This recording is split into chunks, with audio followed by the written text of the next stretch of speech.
Pensiya yaşının yuxarı olması, uşaqların sayının azalması, qocaların sayının çox olması. Baxın uşaqlar, pensiya yaşının yuxarı olmasında nədir? Həyat səviyyəsi yüksəkdir. Yəni, məsəl üçün, mən saat deyək ki, 8-də bir müəllimin bir gününü danışım sizə. Saat 8-də biz gedirik hara? Məktəbə, məsəl üçün, dərsə başlayırıq. Saat 2-yə qədər dərsdə oluram deyək. Və saat 2-dən gəlirəm evə, başlayıram hazırlıq keçməyə. İndi oradan biri qayıdıb deyəcək, müəllim, nə məcburdur hazırlıq keçirsən?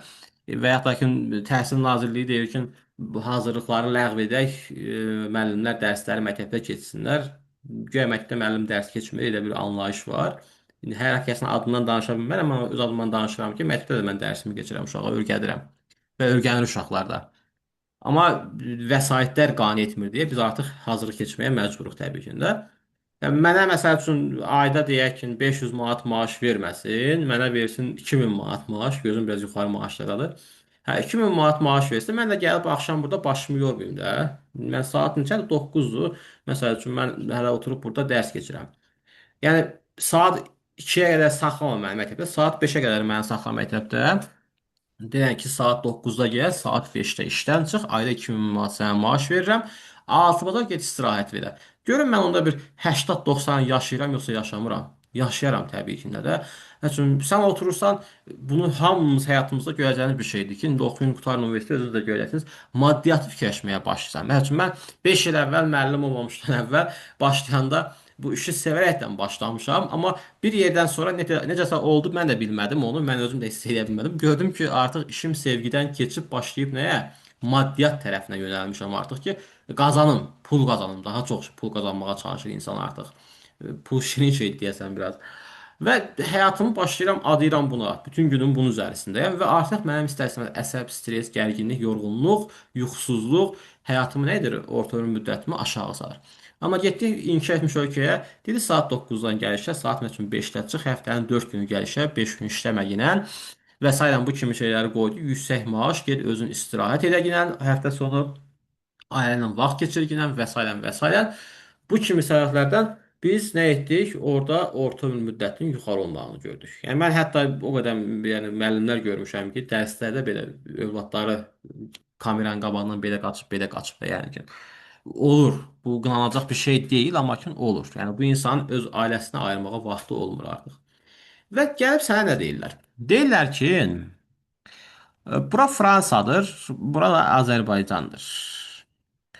Deyir ki, Fransada məsəl üçün atıram pensiya yaşı azdır, 85 yaş, 75 elə yox. 85 çoxdur.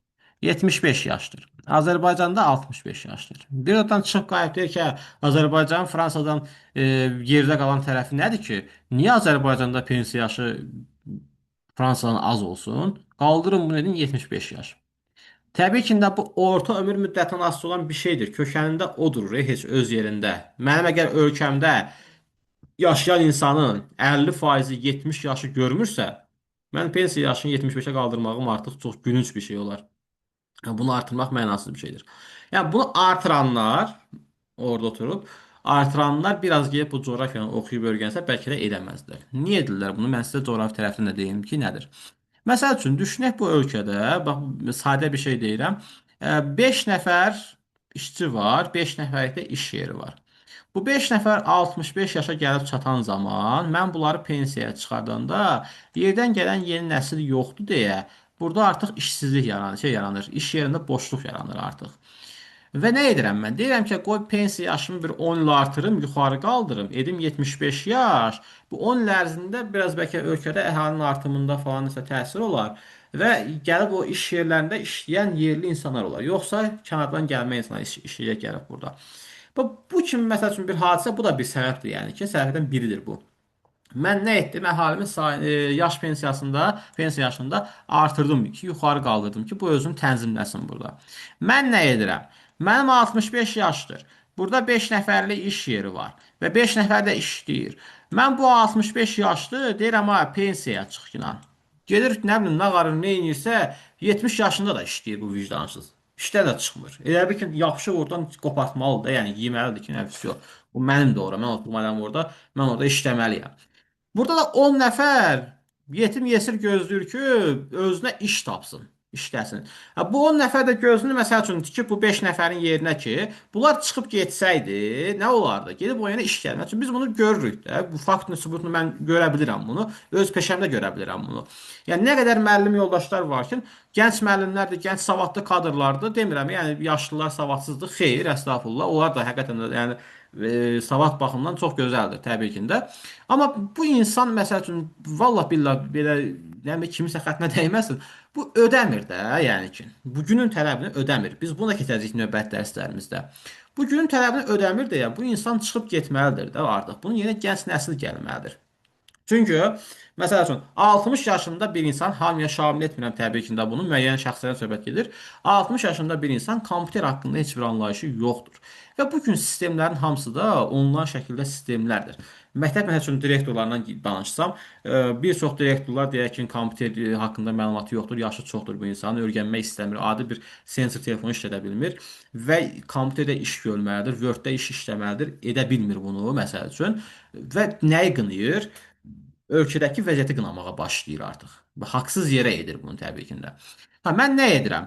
Bu 5 nəfər 65 tamam olan kimi işdən çıxır, yerinə də ki bu 10 nəfərin nə bilim 5-i gəlir burada işləyir. İndi mən nə etdim? Pensiya yaşını artırdım, qoydum 75 yaşa. Bu 10 nəfərin düşünək ki 25 yaşı var idi. Ailə həyatı qurmaq, özünə həyat qurmaq çağları idi. Gözünü tikmişdi ki, bu 5 nəfər işdən çıxanda mən gedim onun yerinə girim işləyim orada. Eləmi? Bunu da qaldırdım, mən etdim 75 yaş. 10 il artırdım. Bu 25 yaşında olan insan 10 il gözlədi. Oldu bunun neçə yaşı? 35 yaş. Hə bu 35 yaşında bu bədbəxtin balası nə varsın, yıxılsın, ölsün mü? O deyirik 40-ında örgənən gorunda nə bilim çalar, nə belə bir söz var. Bu 35 yaşında bu gəldi, həyatını qurmağa başlasın. 35 yaşında 600 manat maaşla işə mi başlasın bu insan? Yox təbii ki də. Və nə baş verir burada? Artıq bax bunu edən zaman mənim ölkəmin əhalisi çıxır gedir başqa ölkəyə işləməyə. Sonra deyirlər ki, gənclər ölkəni bəyənmir. Amma bunu etməsələr artıq o da olmayacaqdır. Əslində yəni bu tip ölkələrdə pensiya yaşı aşağı salınması lazımdır. Çünki sənin orta müddətin aşağıda olsa biz bu dəqiqə 60 yaşını görən insana deyirik ki, əməlli başlı ömür sürüb yaşayıbdır. Milli tərkib qarışıq oldu. Bunu da deyim sizə uşaqlar. Demişik biz o gündə bu haqda. Yəni ölkədən getdi, başqa ölkəyə getdin, artıq ora gedən zaman öz milli dəyərlərini aparırsan deyə orada artıq qarşıtlıq baş verəcəkdir. İtaliya, Avstriya, Danimarka, Finlandiya, Böyük Britaniya kimi ölkələrdə artım sıfıra bərabər, yəni nəsil əvəzlənməsi gedir. Bu lakin bayaq sizə sadaladığım nüanslar idi ki, azaltma və artırmanın yolları nələrdir? Burada lakin bunlar yaratdığı problemlərdir. Əhalinin yüksək təbii artımı nə edir? Aşağı təbii artım hansı var? Bundakini özünüz baxarsınız. Mən haqda danışmışam sizə artıq. Demoqrafik keçid var uşaqlar. Bax, təbii artım ayrı bir şeydir. Demoqrafik keçid ayrı bir şeydir. Demoqrafik böhran ayrı bir şeydir. Partlayış ayrı bir şeydir. Keçidin 4 dənə mərhələsi var. Bu 4 dənə mərhələdən biz danışan zaman, yəni birinci, ikinci, üçüncü və dördüncü mərhələ olmaq hissələrə ayrılırıq. Birinci mərhələdə bax fikir verirsiniz, burada qırmızı xətt ölüm xəttidir, yaşıl xətt doğum xəttidir. Doğum yüksəkdir, ölüm də yüksəkdir. Amma təbii artım burada az olacaqdır. Niyə görə? Çünki uşaqlar burada orta ömür müddəti aşağıdır. Qəbilə formasında yaşayan insanlardır, daha çox bu insanlar. Burada həyatı dərk edə bilmirlər. Tibb yoxdur. Yəni kör təbii şəkildə artım baş verir. Bu insan nə bilim meymun tutur orada tüklü meymunu yeyir orada nə bilim nə var, nə edir və yaxud da çirkli suda çimir və yaxud da heyvan leşi yeyir. Hə, bunların xəstəlikləri falan çox olduğuna görə bunların orta ömrü aşağıdır. 35-25 yaş məsəl üçün bunların orta ömrü var. Yəni düşünməyin ki, qəbilədilər 30 yaşı var. Qəbilənin ağsaqqalıdır yəni bu. Baş bilənidir. Bu uzun yaşayıb, 30 il yaşayıb əməlli başlı. Bu ölkələrdədir, bu ərazilərdədir. Təbii artım azdır burada. İkinci mərhələdə doğum yüksəkdir. Təbii artım, ölüm isə aşağıdır. Və burada artıq doğum yüksək, ölüm aşağı olanda təbii artım nə olacaqdır? Çox olacaqdır deyəcəksən. Artıq burada tibb inkişaf etməyə başlayır. Bunu biz əsasən ikinci mərhələ ilə təbii artımın ikinci mərhələsi bir-birinə oxşar bir şeydir. Ha, eyni bir şeydir, yəni ki, ənənəvi artım adlanır demək olar ki bu və Asiya, Afrika, Latın Amerikası ölkələrində, kasıb ölkələrində biz nədir bu artımı görə bilərik. və burada təbii artım çox olacaq. Üçüncü mərhələdə doğum aşağı düşür, ölüm olduğu kimi nə olur? Qalacaqdır. Burada da təbii artım gedir, amma yavaş-yavaş artıq təbii artım azalmağa başlayır. Çünki doğum aşağı düşüb ölüm olduğu kimi qalıb və bu YS ölkələrinə, yəni yeni sənaye ölkələrinə, bir də Latın Amerikasının əksər o yeni sənayeyə daxil olan ölkələri var ki, inkişaf səviyyəsi biraz yaxşı olan ölkə bunlara aiddir. Azərbaycan da əslində 3-cü mərhələdə yerləşir, amma bəzən görürsən ki, kitablarda deyilən birdən verirlər 4-cü mərhələyə sürüşdürüb atırlar ki, guya 4-cü mərhələdəyik. Amma 3-cü mərhələdəkin biz özümüzü aralığındayıq da, yəni biz keçid mərhələsindəyik deyərdim. Sonra dördüncü mərhələdə uşaqlar artıq bu inkişaf etmiş ölkələr üçün olan mərhələdir. Həmişə hər şey yüksəyi şeydə olur, yəni ki, ən yaxşısı belə deyək də, inkişaf etmiş ölkədə olur. Burada doğumda aşağıdır, ölüm də aşağıdır və təbii artım nədir? Azdır. Bax, 1 ilə 4-ün oxşar xüsusiyyəti nədir? Hər ikisində təbii artımın az olmağını görürsən. Amma fərqi nədir? Birdə doğum ölüm yuxarı, tibb yoxdur deyə təbii artım az idi. Dördüncü mərhələdə isə doğum ölüm aşağı, təbii artım aşağı idi. Niyə görə? Çünki artıq bu ölkələr inkişaf etdilər, dərk etdilər, həyatı başa düşdülər. 7-8 övlad yox, bir övlad və ya da ki, heç ailə həyatı qurmadılar, öz ömürlərini yaşadılar, getdilər və bu da nə oldu artıq orada? Dördüncü mərhələdə təbii artımın azalmasına gətirib çıxartdı deyəcəksən. Əhalinin yaş cins tərkibi, uşaqlar, burada piramida var. Bir də ki, burada məlumatlar var ki, yəni uşaqların sayı az olan ölkə, çox olan ölkə, qocaların sayı az olan, qocaların sayı çox olan ölkə. Bunlara fikir verirsiniz. Yadda qalsın, inkişaf etmiş ölkədə qadınların sayı, etməkdə olan ölkədə isə nisbətən nədir? Çoxdur deyəcək. Yəni bu ölkələrdə qadınların sayı daha çox üstünlük təşkil edəcəkdir. Çünki inkişaf etmiş ölkələrdə həyat səviyyəsi yaxşıdır da. Qadınlar ağır əməkdə çalışmır. Amma bizdə nədir? Qadındır, məsəl üçün gedir əkinçiliklə məşğul olur, ailəsini saxlamaq üçün və ya da başqa səbəblərdən deyə bilərik. Nə, biraz qayıtsaq o nənələrimizin zamanı dövrünə, birdən deyirlər, indiki gəlinlər günmü görür şeydir, əziyyətmi çəkirlər. Biz o vaxtı bir uşaq qarnımızda, bir uşaq da kürəyimizdə gedib kartof sahəsində əkin əkirdik, nə bilim, mal otarırdıq, nə alırdıq, nə idi. Yəqin keçmiş olarsınız bəlkə də. Həqiqət də olub, yəni əslində o. Yəni düzdür, onların əziyyəti bugünküdən daha çox olubdur. Kişi də genə düstək deyir, döyür deyir də ki, belə-belə, nə bilim, niyə yemək bişirməyirsən? Hə, bu ona görə də bizdə qadınların həyat səviyyəsi aşağı saldı. Amma orada qadınların həyat səviyyəsi nə oldu? Yuxarı qalır deyə bilərsiniz. Sonra inkişaf etməkdə olan ölkələrdə qadınların ağır işlərdə çalışır. Bu ölkələrdə qadın və kişi nisbətən qadınlar üstünlük təşkil edir. Bunun əsas səbəbi isə kişilərin iş üçün xaricə öz masasıdır. Aha, burada bir maraqlı cümlə var. İnkişaf etməkdə olan ölkələrdə uşaqlar qadın və kişi arasında, bax, ölkə daxilində biz həmişə müqayisəni nə tərəf aparırıq? Elə bil ki, mən İlyasla özümü müqayisə aparıram.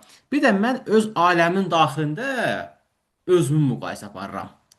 İlyasla apardım özümü müqayisə ki, məsəl üçün, hə, mən İlyasdan yaxşı bilirəm, deyək ki, eləmi?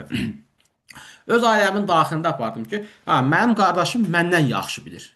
Gördük, mən İlyasdan yaxşı idim, amma mənim qardaşım nə oldu? Məndən yaxşı oldu artıq, məndən üstün oldu. Bu kimi müqayisələr həmişə çıxır qarşımıza. Yəni mən burada deyəcəm ki, inkişaf etməkdə olan ölkənin tərkibində Azərbaycanda məsəl üçün kişi və qadın arasında müqayisə aparıramsa, bax bunu sual da verə bilərdiniz. Deyərdiniz ki, müəllim, axı Azərbaycanda qadınların faiz göstəricisi kişidən daha çoxdur. Niyə görə oldu? Bunun bir çox səbəbləri var. Məsəl üçün, kişilər müharibəyə getdi, yəni şəhid oldu deyək və ya itkin düşdü, say azaldı. Kişilər işləmək üçün getdi xaricə, çünki xaricə gedən işçilərin çoxusu nədir? Kişi xeylaqlarıdır. Və yaxud da avtoqəza oldu, narkomaniya oldu və sairə pis vərdişlər deyə bilərik ki, nədir? Kişilərin nə oldu, o say göstəricisini aşağı salıb, Bəli. bunları yuxarı qaldırdı. Bəli, buyur. Hı. Heç də mən bildim sayı azaldı yəni. Hə, azaldı, bəli. Arada bir danışmaq yaxşıdır. Bir danışın ki, bilim ki, mən daşlığa danışmıram. Canlar, bu da piramidadır. Piramida dediğimiz anlayışda iki dənə forması var. Biri inkişaf etməkdə olan etmiş ölkələr üçündür, biri isə etməkdə olan ölkələr üçündür. Yadda qalsın, bax, bu normal piramidadır da. Biz bunu görəndə piramidaya oxşadır, amma bunu oxşatmırıq da çox da. Bu teleqülləyə oxşayır daha çox. Bu normal piramidamız varsa, bu inkişaf etməkdə olan ölkələr üçündür. Niyə görə deyirəm? Bax, burada aşağı yaş verilib, burada yuxarı yaş verilibdir. Biz deyirik ki, bayaqdan danışırıq ki, inkişaf etməkdə olan ölkələrdə təbii artım çoxdur. Yəni uşaqların sayı çoxdur. Amma inkişaf etmiş ölkələrdə qocaların sayı çoxdur. Və bura baxanda görürsən ki, həqiqətən də, məsəl üçün, bax bu 0,4 aralığı burada çoxdur. Və bu 80 nədir? Burada azalıb. 80 burada məsəl üçün çoxdur. Burada 0,4 nədir? Azdır. Yəni bir-birinlə müqayisə edən zaman. Və yadda qalsın, əgər normal piramida görürəmsə, bu inkişaf etməkdə olan ölkə üçündür. Yox, piramidada bu şəkildə əyri-üyrü görürəmsə, artıq o inkişaf etmiş ölkə üçün olacaq deyəcəksin. İndi baxaq burada göstərirəm. Bax, məsəl üçün bu şəkildə indi bu orta çıxıntını heç atıram qırağa, tam burada yerləşsin. Bu inkişaf etməkdə olan ölkə üçün bir piramida forması. Bax, məsəl üçün burada bu piramidamızı müqayisə edəndə sadə sual. Bax, indi sənə sual deyir də burada, gəl baxaq suala. Aşağıdakı verilmiş əhalinin yaş-cins piramidasına əsasən uyğun gələ biləcək ölkələri müəyyən edin. Mən baxanda deyirəm, "Hə, burada nə var? Mən nə bilim bu nədir?" Baxıram ki, uşaqların sayı çoxdur. Qocaların sayı azdır. Uşaqların sayı az, qocaların sayı çoxdur. Deməli, bu inkişaf etmiş ölkənin piramidasıdır. Bu isə inkişaf etməkdə olan ölkədir.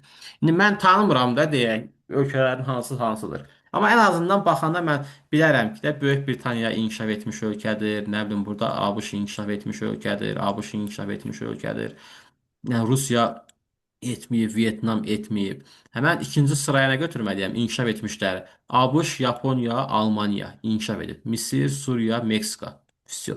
Cavabım qurtardı. Gördük, mənim qeyri-adi bir şey bilməyə, ölkə adı əzbərləməyə ehtiyacım varmı? Yoxdur. Sadəcə bu gedişatı bildinsə, sualın artıq sən də düzgün cavabını tapmış olursan. Sonra piramidada dedik, uşaqlar əmək ehtiyatları anlayışı var. Dərsi oxuyacaqsınız. Dərs 3-ə qədər, əhalinin məskunlaşmasına qədər. Məskunlaşma o da daha çox bir fıskırıq, həngamə, maraqlı bir dərsdir. Orada biz çox şey danışacağıq. Yəni, bu dərsləri mən xoşum gələn tərəf ondan ibarətdir ki, adam biraz sanki siyasi coğrafiyanı həyatı dərk etməyə başlayır sanki nə var, nə yox ətrafında. Adamın gözü açılır. Əmək ehtiyatları. Gəldik kimə? Bizə. Əmək ehtiyatlarına. Sən, mən, biz, siz. Çağır, ölkə əhalisi işçi qüvvəsinə daxil olmayan, işləməkdən yayınan insanlar, əmək ehtiyatları, bir də əmək qabiliyyəti olmayan insanlar olmaqla üç yerə ayırırıq. Əmək ehtiyatlarını özünü iki yerə ayırırıq. İqtisadi cəhətdən fəal, bir də işsizlər. Uşaqlar, əmək ehtiyatı kimlərdir? Bax, əmək ehtiyatına 16 yaşdan yuxarı, 65-dən aşağı olan və heç bir fiziki, əqli qüsuru olmayan insanlardır. Ki, bunlar əmək ehtiyatı hesab olunurlar. Ay, bunun içərisində biri işsizdir, biri işləyir, bunun mənə aidiyyəti yoxdur. Bu əmək ehtiyatıdır, potensial əmək ehtiyatıdır. Ha, deməli, mənim ölkəmdə uşaqlar, işsiz insanlar var. Yəni bunların əmək qabiliyyəti var. Bax, gələcəyin sizlərə. Əmək qabiliyyətiniz var. Amma nədir? İş tapıb işləyə bilmirsən. Bəlkə də işi bəyənmirsən. Hər nədirsə də, yəni ki, bilmirəm dərdim. Amma sən olsan artıq əmək ehtiyatlarının içərisində.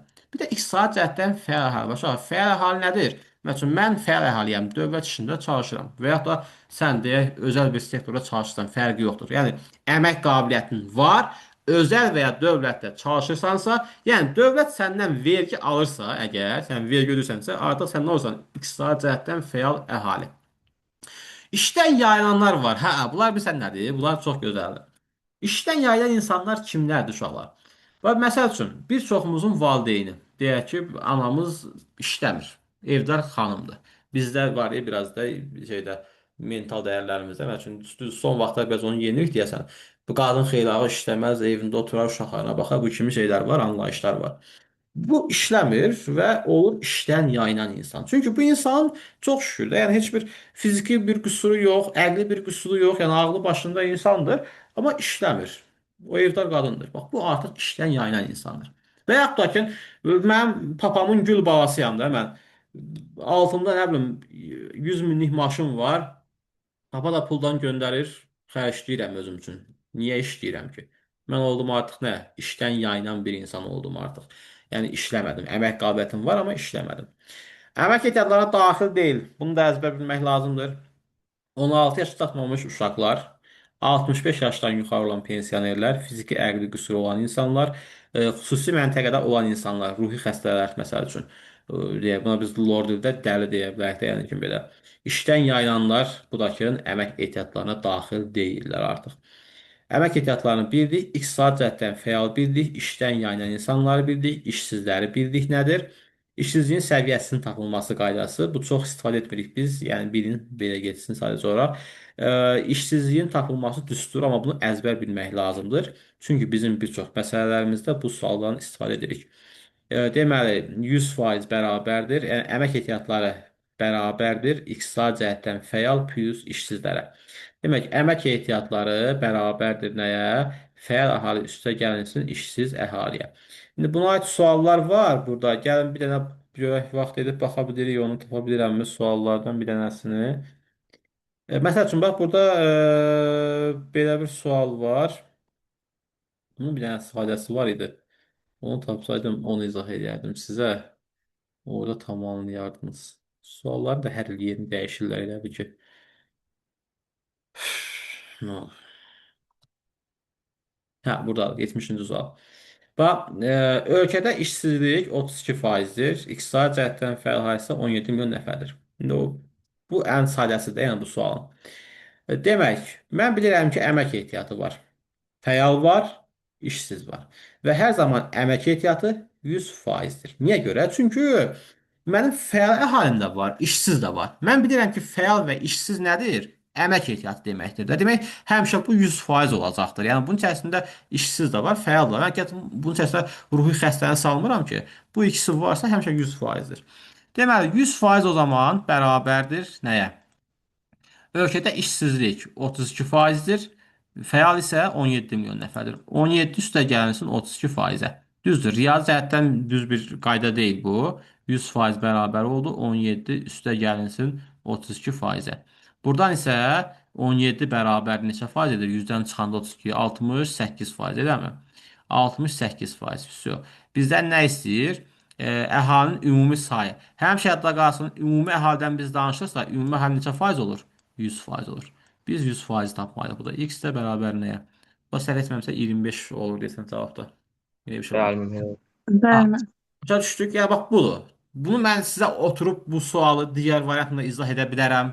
Yəni prosto izah edib onunla mən sənin başını niyə yorum ki, onsuz da sən mən dediyimə yazsan həmişə gəlib düz çıxacaq da. Yəni bu qayda sizə həmişə aparacaq irəliyə. Demoqrafik yüklər var. Uşaqlar bu nədir? Əmək qabiliyyəti olmayan əhalinin olan əhaliyə, yəni iqtisadi cəhətdən fəal əhaliyə nisbətidir. Yəni belə düşünək də, bir evdə 5 nəfər yaşayırıq. Ata, ana, 2 övlad var, 6 olsun. Nənə və baba var. 6 nəfər yaşayırıq. Övladların yaşı aşağıdır, işləmirlər. Baba, nənə pensiyadadırlar artıq, onlar da işləmirlər və bir dənə ata, ana evdar qadın da ata işləyir. Bunu bir çox Azərbaycan ailəsində görməyimiz mümkündür. Bu artıq ata üçün yerdə qalan 5 nəfər nədir? Demoqrafik yük olacaqdır. Çünki orada bir işlən yayınan var və 4 dənə də əmək qabiliyyəti daxil olmayan insanlarımız var deyə artıq nə olduq? Valideynlər üçün o bir demoqrafik yük hesab olunacaq. Çünki qazancı artıq orada bir neçə yerə böləcəksən. Sonra insan kapitalına sərmayə var. Mən hər termini sizə izah edirəm, amma yenə də PDF-dən xahiş edirəm, özünüz də oxuyun. Qane etmirsə sizi əgər PDF açın, yəni qane etsə də etməsə də, həmişə çalışın ki, mənim dediyimdən kənara çıxın biraz. Gedin oturun, güvənin kitabını da qoyun qarşısına. O da düzdür, məlumatlar biraz geniş yazılır, amma olsun. Üzündən bir dəfə oxu özün üçün. Bəlkə orada sənə mənim dediyim bir fikir tam aydın olmayıbsa, bəlkə orada sənə tam aydın oldu. Ona görə çalışın ki, həmişə edin bunu. Hələ ki vaxtımız var, buna görə də biraz özünüzü çox yormaq lazımdır. İnsan kapitalına sərmayə. Uşaqlar bu nədir? Bunu əsasən inkişaf etmiş ölkələr edirlər. Nə edirlər? İnsan yetişdirirlər. İxtisaslı kadr yetişdirirlər. Savadlı kadr yetişdirirlər. Mən otururam burada, məsəl üçün heç vaxt dəstəkləmədiyim bir şey var. Mod düşüb. Əlinin oğlu oxudusa Vəlinin də oğlu oxumalıdır. Vəlinin oğlu oxuyubsa Seyfəlinin də oğlu oxumalıdır. Nə məcburdur oxumalıdır. Deyir, sən ağa, mən ağa, inəkləri kim sağa? İndi düşün günəyin ki, burada deyək ki, nə mən oxumuşam, alim professoram, gəlmişəm özümə 200 baş qoyun almışam, deyirəm orada otarsın dağda. Yığıram əliyi, yığıram vəliyi, hamısı deyir ki, yox, mən professoram, mən həkiməm, mən müəlliməm, tapmıram mən çoban gətirib qoyun otarmağa. Gördük nə olduq? Hamı oxumalıdır elə. İminin oxuyub iş tapıb işləməlidir. Xeyr, təbii ki də. Bu insan kapitalına sərmayə qoyuruq biz burada. Yəni məsəl üçün mənim universitetə göndərdiyim 100 dənə abituriyent varsa, onun içərisindən 20 dənəsi işlə təmin olunacaq. Bu dövlətin zəifliyi deyil. Bu birbaşa sənin zəifliyindir. Sən potensialını qabağa çıxarda bilmirsən. Və ya da mənim zəifliyimdir ki, mən səni o şəkildə yetişdirə bilməmişəm. Başa düşürük? Sən artıq mükəmməli olmalısan ki, sən o 100 nəfərin içərisindən artıq seçilib irəli çıxa biləsən. Başa düşürəm bunu. Və burada biz insan kapitalına sərmayə qoyduq. Yəni nə etdik? İxtisaslı kadr yetişdirdik. Daha savadlı gənclər yetişdirdik. Təhsil verirəmsə, məsəl üçün mən səni seçirəm. Bax, əvvəlki dövrlərdə belə bir şey var idi. Sovetin dövründə məsəl üçün var imiş də. Mən dedim ki, elə bir Sovet insan dövrünü görmüşəm mən. Hə, demək müəyyən 9-cu sinifdə falan oxuyanda şagirdlər gəlirlərmiş, peşəyə oxumayan uşaqları nə bilim göndərirlərmiş peşəyə, belə bir şey olub təxmin edirəm. Bu çox gözəl bir şey idi. Çünki sən 9 illik məktəbi məcburidir də bunu oxumaq. 9 illik oxuyursan artıq və 9 il heç nə edə bilməyibsənsə məktəbdə, 10-cu il sənin orada oxumağın artıq yükdür də, yəni ki, sən çıxıb getməlisən bir peşə arxasına, peşəni öyrənməlisən. Bu sənin üçün əslində daha yaxşıdır. Amma bizim üçün diplom alıb savadsız olmaq daha yaxşı görürsən də, yəni ki, biz bunu görürük hal-hazırda. Bu da sərmayədir, bax budur. Mən nə etdim? İxtisası kadr yetişdirdim. Və ixtisası kadrında təbii ki, hər zaman nədir? İşi var. Əgər sənin kafan varsa, işin var. Düşün günən ki, mən bir dənə şirkət sahibiyəm, gətirirəm ora bir geri zəkalının birini qoyuram ki, işdə işi öyrən gedən. Nə edir məni bu? Geri aparır. Amma savadlı bir gənci gətirib ora qoyuram ki, işdə ilə nə edir? Məni irəli aparacaq təbii ki də. Olar. Sonra əmək ehtiyatları əsas hissəsi inkişaf etməkdə olan ölkədə toplansa da, sayt çoxluğu burada olsa da, keyfiyyət çoxluğu inkişaf etmiş ölkələrdədir. Say nədir? Kəmiyyət göstəricisidir və burada say, yaş və cins göstəricisində də tutulur. Amma keyfiyyət nədir? Təhsil, savad, ixtisası, bunlar isə onun keyfiyyət göstəricisi hesab olunur. Bir də uşaqlar, maraqlı bir hissə var, işsizliyin növləri. İşsizliyin növləri var. Deməli, 3 növü əsasən bilirik biz. Düzdür, çoxdur, amma bizə lazım olan 3 dənə əsas növ var ki, friksiyondur, strukturludur, bir də dövr işsizlikdir. Sonra friksiyon işsizlik nədir? Friksiyon işsizliyi iş yerinin maaşı səni qane etmir, işdən çıxmağındır. Necə olur proses? Məsəl üçün, mən işləyirəm A adlı iş yerində. Burada mənə verirlər 600 manat maaş. Mən də fıskırıq həngamə də, məndən yoxdur da Azərbaycanda bir dənəyəm də elədir ki, mən və deyirəm ki, əy qardaş, mən bu boyda başla 600 manat maaşla mən işləyənmərəm. Baxıram ki, burada B iş yeri var və yaxud da ki, belədir. Buradayam, işləyirəm, məni qane etmir. İşdən çıxıram və başlayıram özümə yeni iş yeri axtarmağa və tapıram ki, bu B iş yerində mənə verirlər 1600 manat maaş məsəl üçün. Gedirəm bu B iş yerinə. Həmin vaxt buradan çıxıb, bura gələnə qədər qaldığım bu müddətdə olan işsizlik friksiyon işsizliyi hesab olunacaqdır. Yəni bu hissədə qalan işsizlik. Sonra deyək ki, strukturlu işsizlik var. Mən bu A iş yerində işləyirəm və iş yerinin tələbləri var ki, Emin müəllim nə bilim çıxıb qapının başında dərs keçməlidir. Emin müəllim polun üstə uzanıb dərs keçməlidir. Emin müəllim Word-də dərs keçməlidir. Emin müəllim Zoom-da dərs keçməlidir. Nə bilim Emin müəllim ağırlı lövhə işlətməlidir və s. və s. Emin müəllimin də canı çıxsın var bir 60 yaşı. Başım çıxmır da bilmirəm, istifadə edə bilmirəm. Və bu iş yeri mənə deyir ki, sən məni qane etmirsən. Çıx get gəl. Mən də çıxıram başqa bir iş yerinə gedirəmsə, artıq bu müddətdə qalan dövr strukturlu işsizlikdir. Yəni ki, texnologiyanın əvəz etməsi deyə bilərik biz buna. Buna adlanır artıq strukturlu işsizlik. Və bu strukturlu işsizlikdə uşaqlar yenə yaranır. Bir lazımsız peşə yaranır. Bir də ki, yeni iş yaranır. Nə olur? Bax, məsəl üçün belə bir cümlə deyim sizə. Nigar oturur oxuyur. Gözünün altını üstünü yırtır, oxuyur, gecəsini gündüzünə qatır və deyir ki, nə bilim, UNEC-də şey var, ixtisas var. Nə bilim, xalça toxumaq ixtisası var UNEC-də. Gedib bura girməliyəm, mən bunu oxumalıyam. Nigar beyninə yerdir ki, mən bu ixtisası bilməliyəm, öyrənməliyəm. Getdi oxudu, işlədi Nigar orada. Vaxtı dövr gəldi, gətirdi bu xalça toxumaq işini nə etdi? Bir texnologiya əvəz etdi. Nigar bir gün ərzində yox, bir ay ərzində bir xalça toxuyurdu. Amma o aparat gətirdilər, qoydular ora, bir gün ərzində 30 dənəsini toxudu düzəltdi. Nigar niyə işlədim mən işdə artıq? Nigar mənə nədir? Lazım deyil. Bax, artıq Nigarı işdən çıxartdım. Artıq orada o UNEC-də xalçaçılıq ixtisası adında bir lazımsız ixtisas yarandı. Çünki texnologiya gəldi, artıq çatdı bizə. Bu gün deyirik biz, məsəl üçün çox vaxt eşidirik bəlkə də iqtisadiyyatdır, mühasibatdır, nə bilim marketinq, bu kimi ixtisaslar var ki, bu ixtisaslar gələcəyin ləğv olunacaq ixtisaslar. Hətta Çində neçə min dənə ixtisas ümumiyyətlə ləğv olundu. Onun yerini verdilər süni intellekt sahələrinə. Bizdə də olacaq bu təbii ki də. Sən artıq ehtiyac olmayacaqsan mənə. Çünki mən belə deyək də fakt danışarkən bir də mən təcili sual yazdım. Bax həmişə indiyə qədər bəlkə də bir 2000-ə qədər sualım var özüm tərtib etdiyimdə. Hamısını oturub bir-bir özüm yazmışam ha.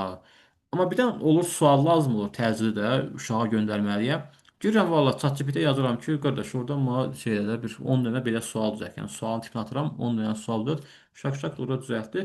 Все, atıram sizə, siz də işlədiniz. Gördük, artıq mən müəllimin də yavaş-yavaş çıxıram sıradan.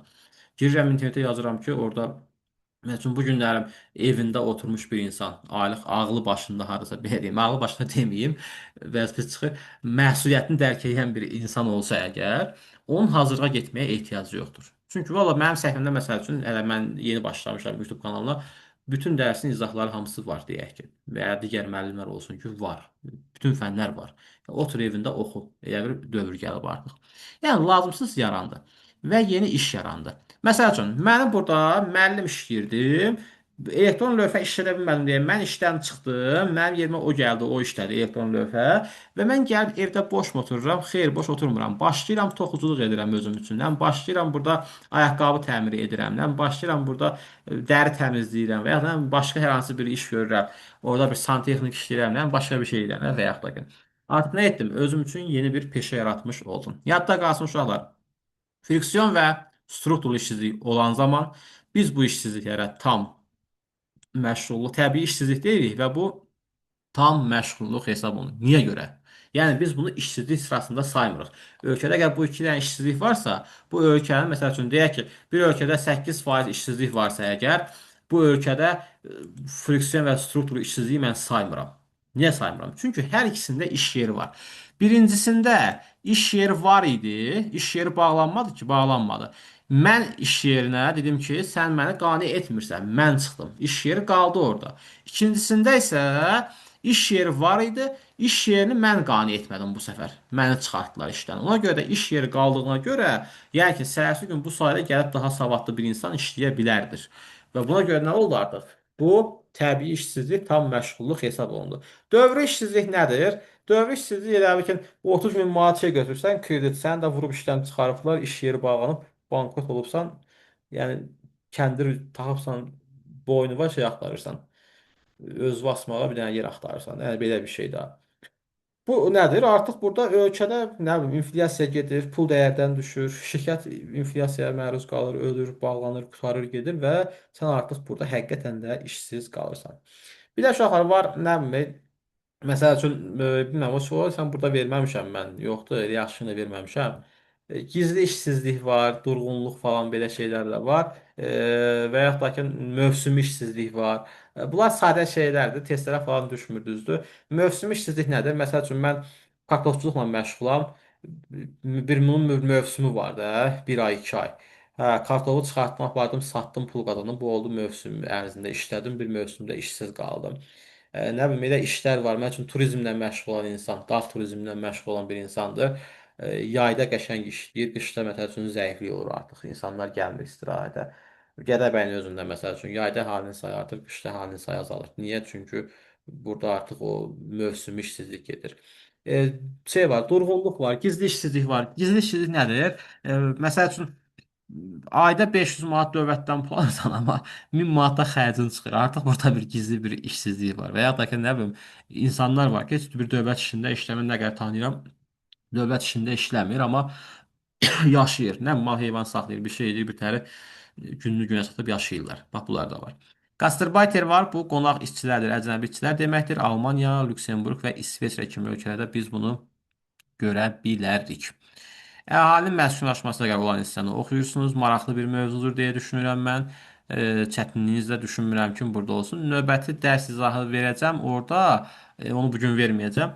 E, Məsələ izahları test üzərisində bir 10-15 dəqiqəlik izah edərik ki, suallarda da bizim üçün problem yaranmasın. Hələ ki, mənim sizə deyəcəyim izahlar bundan ibarətdir.